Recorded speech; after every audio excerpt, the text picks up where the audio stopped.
Do you know the difference between a story and a romp? I didn't either, but I'm happy that Andrea Brody is here to share with us the distinction between the two and to do it through an example of what I would consider to be a hilarious story, but she calls a romp. Stay tuned. Hi, I'm Karin Reed. I'm a four-time author, Emmy Award-winning broadcast journalist, and communication expert on helping people to own the room, whether it be a physical one or a virtual one. Welcome to Speaker Dynamics. So during the big interview that we did, you alluded to a story that you would tell about you and your friends in the haunted mansion in Disney. And it was everything I could do to keep myself from saying, tell the story.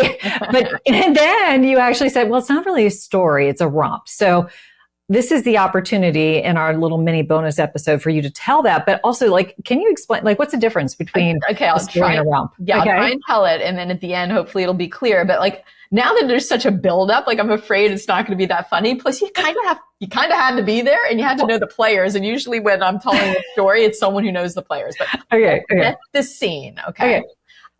First trip, I grew up in Florida. First trip that I'm allowed to drive with my girlfriends to Disney World.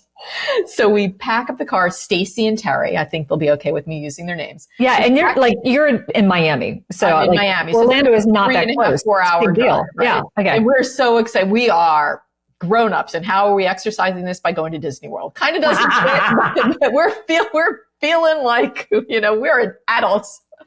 So we pack up the car and we get there safely, but we get there late. And if you know, the cost of a ticket is pretty high. So if you're getting there an hour and a half before the park closes, you don't buy a ticket. No. We did. Okay. No, you got there with an hour and a half left? About an hour and a half left. Oh, Andrea. Okay.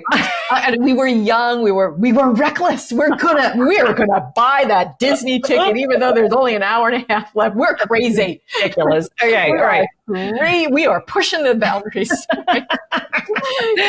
Can you tell I didn't get into a lot of trouble as a teenager? Right. But I did. Yeah. Anyway, I promise I wasn't that nerdy. Anyway, we get in and we know we want to go to the Haunted Mansion. It's one of our favorite rides.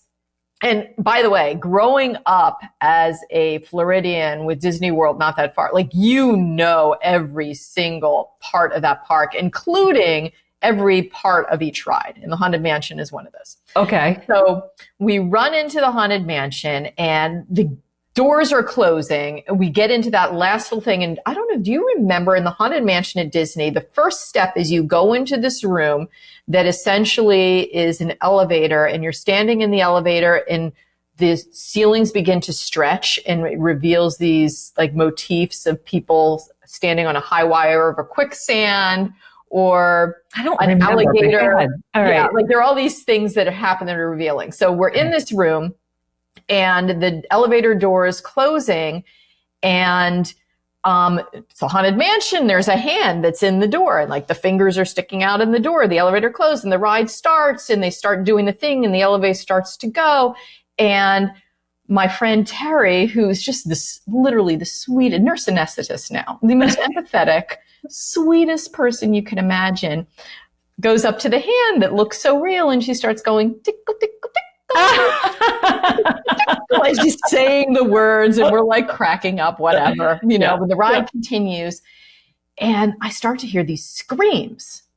And I'm like, wow, I have been on this ride 727 times. I don't remember those screams. Terry, tickle, tickle, tickle, tickle, tickle. Oh my God. Screams.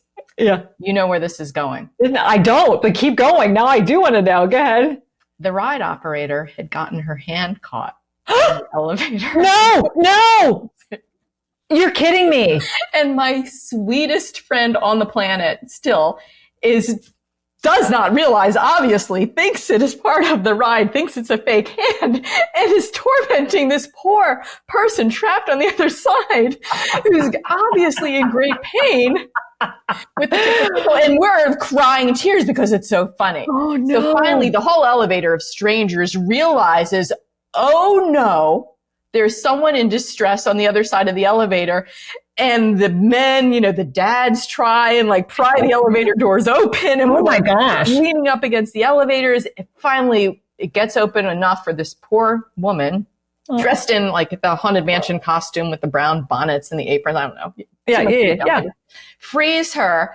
And we look at Terry. He is ash white, like cannot function. We all like don't know what to do or what to say because the whole, everyone with us knows that she's been going through this the last 10, 15 minutes. You're just making fun of her. That's awful. And that is the end of my story. Oh my gosh. So why is that a romp? Like explain the romp versus the story. Like it's funny. It's maybe not funny. It is funny. I don't know. Like depending on how mean you are, it's kind of funny. Right. Okay, we're both evidently really mean. Yeah. Really, really mean. And if I tell this again in front of Stacy and Terry, Stacy's the meanest because by the end of this story, like snot's pouring out, crying all over again as if she's reliving it. So it is not a story because there's no transformative moment. Yes. So I think I could build it into a story. Yeah. And perhaps the story is about Terry, about my very empathetic friend. Right. And that how perhaps if I went back and really talked to Terry and found out the personal impact of what she realized. And this is why she went into medicine. Maybe that's why she's such a caring nurse now. And she knows there could be a story there, but I've never told it as a complete transformation, only as like, oh my gosh, this was the funniest thing that happened to us when we were kids at Disney World. That is ridiculous. So I could revisit it. And look at a story, but for now, it's still just something fun to tell. Like if we're waiting for, our food to arrive. It's a romp that is worth retelling. An anecdote. And that's the difference. You have to there has to be some kind of altering of what your world looked like and how your world is different now. That's in awesome. order to be an effective story. And that is, and that is one of the things, folks, that you will learn in Andrea's workshop, Inspiring Through Storytelling. And thank you for sharing your romp, even though it's not a story. I thoroughly enjoyed it. So thank you. Tickle, tickle, tickle. I'll see you soon, Karin. Nice talking to you. You too.